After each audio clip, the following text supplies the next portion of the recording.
మీరు తీసుకున్న highest remuneration అంటే యాజ్ ఎ హీరోయిన్ గా ఒక 5 లక్షలు తీసుకున్నానండి అంతే. 5,00,000 అప్పుడు 5 లక్షలే పెద్ద విషయం. ఇప్పటికి మీకు 5 కోట్లు కదా. ఉమ్, అప్పుడంతా ఒక ఇల్లే 2 లక్షలు కొనుక్కోవచ్చు అవును ఇక్కడ టీ నగర్ లోనే. అవును అవును. కానీ సులక్షణ గారు మీరు సంపాదించింది కొన్ని వందల కోట్లు వేల కోట్లు ఇప్పుడు ఉండుంటే అనుంటారు.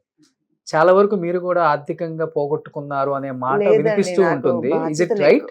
బాధ్యతలు ఎక్కువైపోయినాయి నాకు.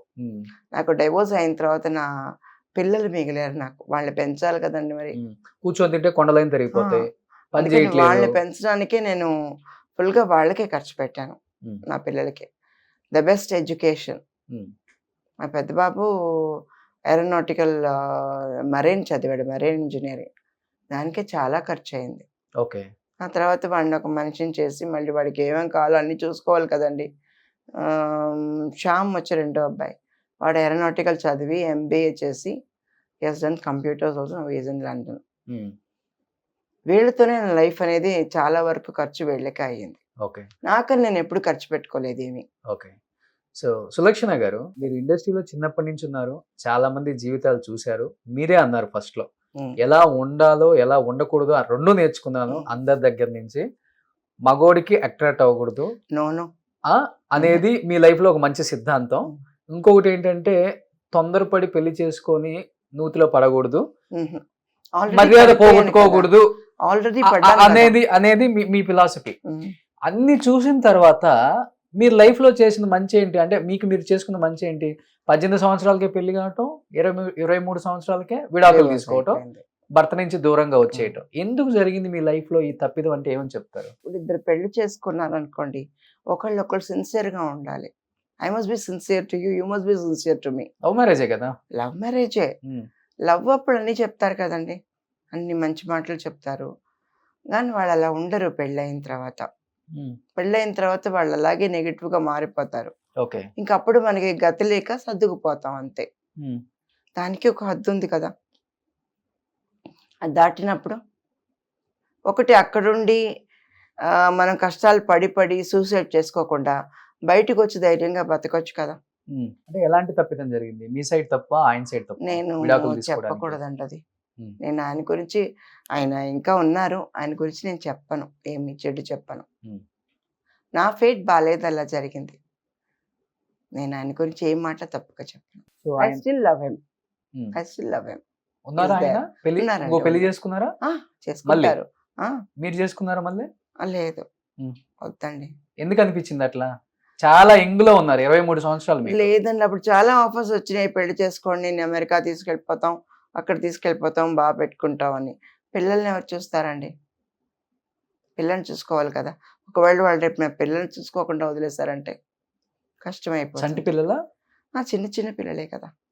అప్పటికి బాబు వాజ్ 1.5 years అంతే ఉంది, అంతే బాబుకి. అందుకని నేను ఆ రిస్క్ తీసుకోలేదు లైఫ్లో. అంటే మీరే అన్నారు కదా భరించాలి చేసుకున్న తర్వాత, ప్రేమించాను కాబట్టి అని. ఎందుకు మరి భరించే అంత శక్తి ఉండి కూడా మీరు బరస్ట్ అయిపోయారు అంటే అంత పెద్ద తప్పు జరిగిందా? చేసుకుంది కూడా సాదా సీదా వ్యక్తిని కాదు మీరు, the great great great great music director. నాకు జీవితంలో చాలా ఓర్పు సహనం ఉన్న జన్మాని నేను. ఎందుకంటే చాలా సాఫ్ట్గా ఉంటాను, ఎక్కువ నాకు ఓపెన్ రాదు, ఎవరిని తిట్టను. I don't show my moods to anybody. నాకు ఎన్ని బాధలున్నా నేను బయటికి చూపించుకోను. చూసే వాళ్ళందరికీ చాలా హ్యాపీ హ్యాపీ అనుకుంటారు. కానీ ఏది నా ఓర్పే పోయిందంటే ఇంకా ఎంత కష్టాలు అనుభవించుంటాను ఆలోచించండి. చాలా కష్టపడ్డాను. మాంగారు కూడా MS విశ్వనాథ్ గారు మ్యూజిక్ డైరెక్టర్, ఎప్పుడు సపోర్ట్ చేయను. ఇండస్ట్రీ వ్యక్తి ఆయన కూడా. మా అబ్బాయి గురించి మాకు తెలుసు, ఇలా అవుతుందని తెలుసు, నువ్వే కదా చేసుకున్నావు కోరి, యూ డిసైడ్, మీకు హ్యాపీగా అనిపించిపోతే నువ్వు వెళ్ళిపో, అంతే అన్నారు. అంతే అన్నారు. మేము చూస్తాం, మీకు ఇద్దరిని కలుపుతాం, ఏదైనా మాట్లాడతాం, అవన్నీ కాదు. ఆయనకి భార్యగా ఉంటేనే నేను వాళ్ళకి డాటర్ లాగా ఉండగలనంట, అదొక కండిషన్ పెట్టారు. ఓకే. నేను చెప్పాను, మీ కోడలుగా నేను మీ ఇంట్లోనే ఉండిపోతాను, నేను పని చేసుకుంటాను, నేను సంపాదించుకుంటాను, నా పిల్లలు నేను చూసుకుంటాను. లేదు, మా అబ్బాయికి భార్యగా ఉంటేనే నీకు ఇక్కడ పోస్టింగ్ ఉంటుందన్న. ఇంట్లో ఉంటే భార్యగా ఉన్నట్టే కదా. ఇంట్లో కాదు, వీళ్ళింట్లో ఉంటాను. ఒప్పుకోలేదు. ఈయన కోసం బతికానండి, ఇంకా నా పిల్లల కోసం ఇంకా బ్రతకలేనా. అందరూ చాలా ఎగతాళి చేశారు. ఈ సినిమా అది బయటికి వెళ్ళిపోతే పిల్లల్ని రోడ్డు మీద వదిలేసి ఆశ్రమంలో పడేసి వెళ్ళిపోతుంది. ఉమ్, అది చాలా హర్ట్ అనిపించింది నాకు. ఉండరా బతికి చూపిస్తాను నేను అని.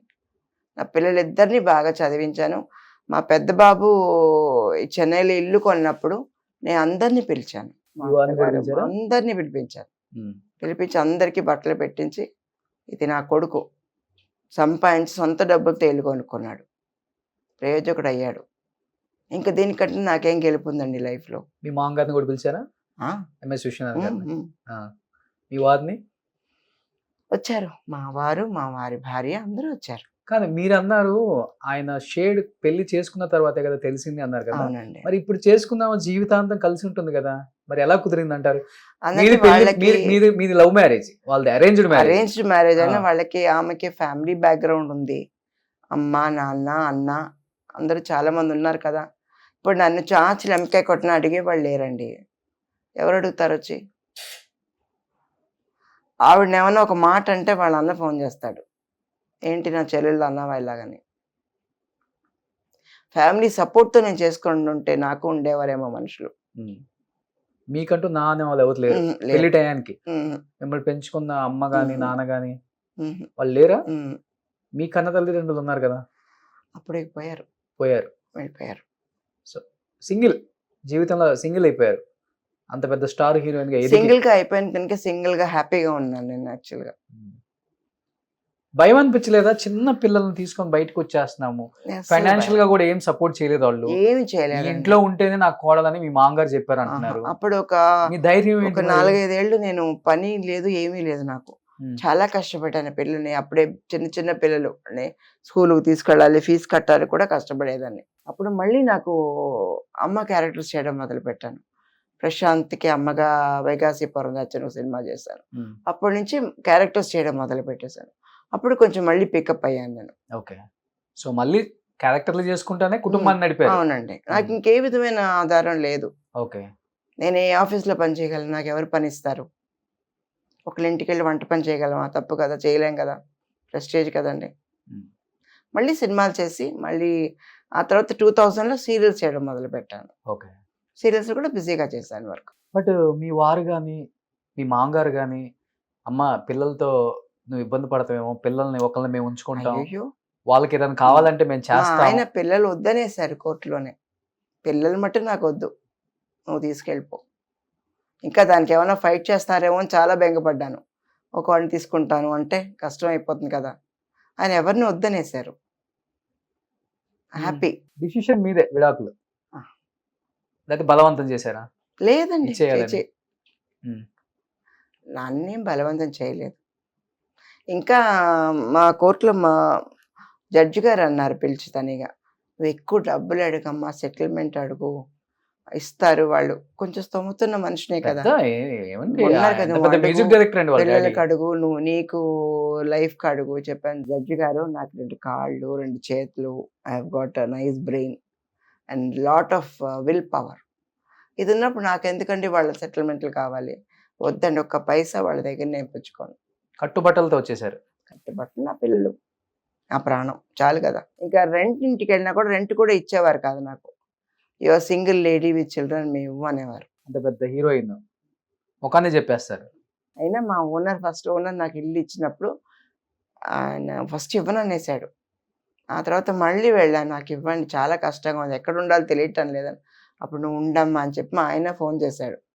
ఫోన్ చేసి ఆమెకి ఇల్లు ఇవ్వకూడదు, అవునా? ఇల్లు ఇవ్వకూడదు. అప్పుడు అడిగారంట, మీకు ఆవిడకి ఏమన్నా కనెక్షన్ అందుకని ఇల్లు ఇచ్చారని అడిగారంట. మా హౌస్ ఓనర్కి మండింది. ఒక ఆడది మీ భార్య నీ పిల్లలతో కష్టపడుతుంది, ఒక ఇల్లు ఇస్తే ఇలా అడుగుతామని చెప్పి, అవును అలాగే అనుకో అని చెప్పేసాడంటే. అప్పటి నుంచి ఆయనకి ఏమైందంటే, నువ్వు వాళ్ళు చెప్పినా కాదు నేను చెప్పినా కూడా నువ్వు వెళ్ళక్కర్లేదు, నువ్వు అక్కడే ఉండనేవారు.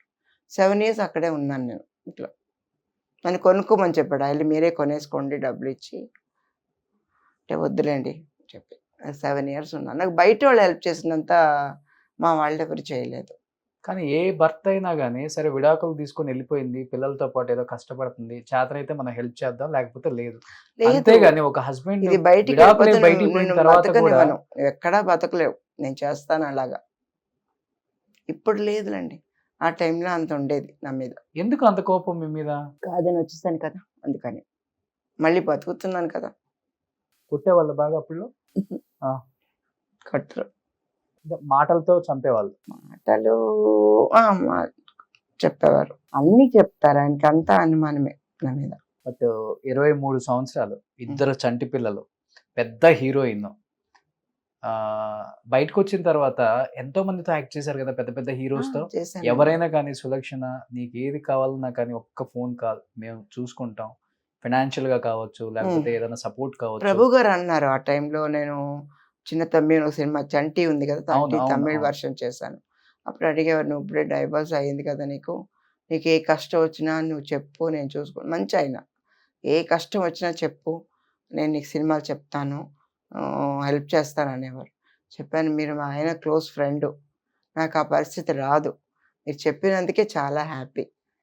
బట్ నేను అనుకునేదాన్ని, ఇలా చెప్పిన వాళ్ళు ఎవరి దగ్గర మనం వెళ్ళి నిలబడకూడదు, నాకు హెల్ప్ చేసి పెట్టండి, ఒక స్కూల్ సీట్ ఇప్పించి పెట్టండి, ఒక 10 రూపాయలు ఇవ్వండి అని కూడా ఎవరి దగ్గర నేను ఇంతవరకు చేయి చాచలేదు. నో. అప్పటి నుంచి ఇప్పటికి కూడా చాచును. ఆఖరికి మా అబ్బాయికి పాల డబ్బా కొనడానికి కూడా డబ్బులు లేక ఉన్న ఒక ముక్కుపొడ కూడా అమ్మాను నేను వెళ్ళి.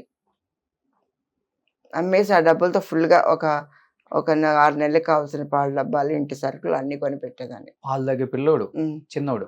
అంటే అంత కష్టాలు పడినా నేను ఎవరికి చెప్పుకోలేదు, అందుకని నాకు ఫ్రెండ్స్ లేరు ఇండస్ట్రీ. ఏంటి మీ ధైర్యం ఏంటి అసలుకి? లేదండి, చాలా కాన్ఫిడెన్స్, నేను దేవుడిని నమ్ముకుంటానండి. నాకు ఏ కష్టం వచ్చినా దేవుడితో చెప్పుకుంటాను, అది సాల్వ్ అయిపోతుంది, ఏదో ఒక దారి చూపిస్తాడు. ఎంతమంది పిల్లలు మీ వారికి? ఇంకో బాబు ఉన్నాడు. ఒక బాబు. బాబు మాట్లాడుతుంటారా? అందరం వాళ్ళ ఆవిడే బాగా మాట్లాడుతుంది నాతో. అవునా? అడుగుతుందంట. ఇండస్ట్రీ పర్సనా? లేదు, అడుగుతుంది, ఇంత మంచి అమ్మాయిని ఎందుకు పెళ్ళి వదిలేశారు అన్నది అన్నాను. ఆవిడ అంటుందంట. ఓకే. అంటే ఫ్యామిలీ, మా అబ్బాయి పెళ్ళికి అంతా వచ్చారు, అప్పుడు అడిగేదంట, ఇద్దరికి ఆ మర్యాదలు చేసి వాళ్ళకి ఏమేం చేయాలో అన్ని చేసి. యాజ్ ఎ ఫాదర్ గా ఆయన నిలబడి చేయాల్సిన అన్ని చేశారా పెళ్లికి మీ పక్కన? చేయాల్సిందే కదండి, మరి పక్కన నిలబడాల్సిందే కదా, లేదా డూప్ వేస్తాను కదండి. నేను అన్నాను, మర్యాదగా పెళ్లికి వచ్చేయండి, రాకపోతే ఇంకెవరైనా సబ్స్టిట్యూట్ గా పెట్టుకుంటాను అక్కడ. అంటే మా కామన్ ఫ్రెండ్స్ చాలా మంది ఉన్నారు ఇండస్ట్రీలో, ఆయన అందరికీ తెలుసు, నేను అందరికీ తెలుసు. ఇప్పుడు వెళ్ళి ఇంకోళ్ళు నిలబడితే ఆయనకి అది అవమానమే కదండి. అంతే కదా. రాకపోతే నాకు అది ఇన్సల్టే కదా. అవును. అని వచ్చారు. బట్ పిల్లలు వాళ్ళ నాన్నగారి మీద ప్రేమ అంతా ఇప్పుడు ఉంది, ఆ గౌరవం ఏమోనండి, ఉందో లేదో నాకు మాట్లాడతారా పిల్లలు? తెలియదు. పిల్లలు మాట్లాడతారా ఆయనతో? మాట్లాడరు అనుకుంటాను, దేవుంట ఎక్స్ప్రెస్ చేయరు మీ దగ్గర కూడా. వాళ్ళకి ఆ క్యారెక్టర్ వద్దంటున్నారు కదా. ఓకే. అందుకని ఏం లేదు. చిన్నబాబు ఏం చేస్తున్నారు? చిన్నబాబు ఏరోనాటికల్ చేశాడండి. ఏరోనాటికల్ చేసి లండన్ వెళ్ళాడు, అక్కడ జాబ్ చేయడానికి వెళ్ళాడు, అక్కడ కస్టమ్స్ లో పనిచేస్తున్నాడు. ఓకే. సో ఆ బాబు కూడా పెళ్లి అయిపోయింది. పెళ్లి అయిపోయింది. ఇద్దరు పిల్లలు హ్యాపీ. హ్యాపీ. మీరు హ్యాపీ? చాలా హ్యాపీ. హ్యాపీ అంటే ఏంటి, నేను అనుకున్నది సాధించాను నేను. నాకు బ్లాక్ మార్క్స్ ఏం లేదు లైఫ్లో. నాకు ఈవిడ ఇలాగా, ఈవిడ మోసం చేసింది, ఈవిడ ఏమార్చింది, నా వల్ల ఎవరో సూసైడ్ చేసుకున్నారు, ఇవన్నీ ఏం బ్లాక్ మార్క్స్ లేవు నాకు. ఎవరి దగ్గరైనా ఏమార్చి ఒక 10 పైసలు తీసేసుకున్నాను, నో. ఇప్పుడు హ్యాపీగా ఉంటున్నారు? పరుల సొమ్ము పాము వంటిది. పిల్లలు ఇద్దరు దూరంగా ఉన్నారు కదా, మీరు సింగిల్ గా ఉంటున్నారు కదా? సింగిల్ గా ఉంటున్నాను, హ్యాపీగా ఉన్నానండి. ఇప్పుడు నేను ఇంకా పని చేయటం లేదు. ఇప్పుడు హెల్త్ అంతా ఓకేనా? Health is okay, I'm managing.